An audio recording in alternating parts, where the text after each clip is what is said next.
ഇന്ന് സ്കൂളിൽ പോകുന്ന വിദ്യാർത്ഥികൾക്കായി ചില കാര്യങ്ങൾ പറഞ്ഞുകൊള്ളട്ടെ. വിദ്യാലയങ്ങൾ തുറക്കുന്ന കാലമായി, വിശ്രമമാസം കഴിഞ്ഞു നാം ഓർക്കുക. അക്ഷരമുറ്റങ്ങൾ വീണ്ടും സജീവമായി, അക്ഷയജ്ഞാനം വിളമ്പുന്ന കാലമായി.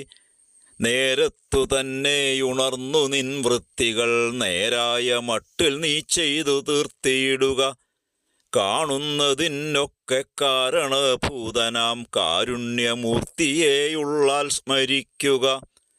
ഉള്ളിലെ നന്മകൾ ഊതിയുണർത്തി നീ തുള്ളിക്കളിച്ചു പഠിച്ചു വളരുക.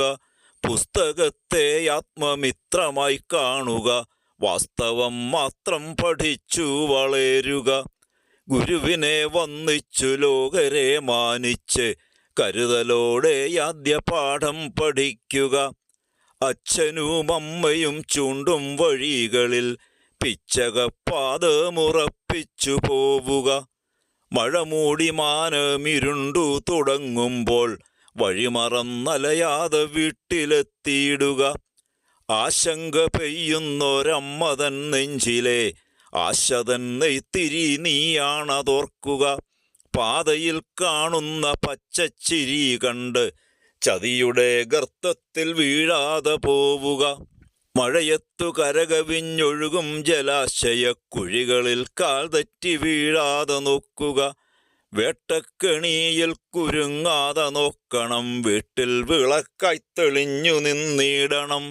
ആറ്റുനോറ്റെന്നും നിന്നെ വളർത്തുന്നൊരമ്മയ്ക്കും അച്ഛനും താങ്ങായി വളരണം.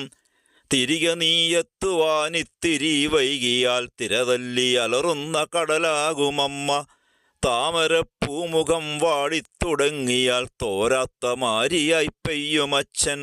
സ്നേഹം ചുരത്തുന്നൊരനുജന്റെ കണ്ണുകൾ തേടുന്ന കണി നിന്റെ മുഖമാണതോർക്കുക. കാലത്തോടൊറ്റയ്ക്കു പൊരുതുന്ന മുത്തശ്ശി കാത്തിരിക്കുന്നതും നിന്നെയാവാം. വീടിൻ്റെ കരുതലും സ്നേഹവായ്പും തള്ളി പിടിവിട്ടൊഴുക്കിൽ നീ വീണിടല്ലേ.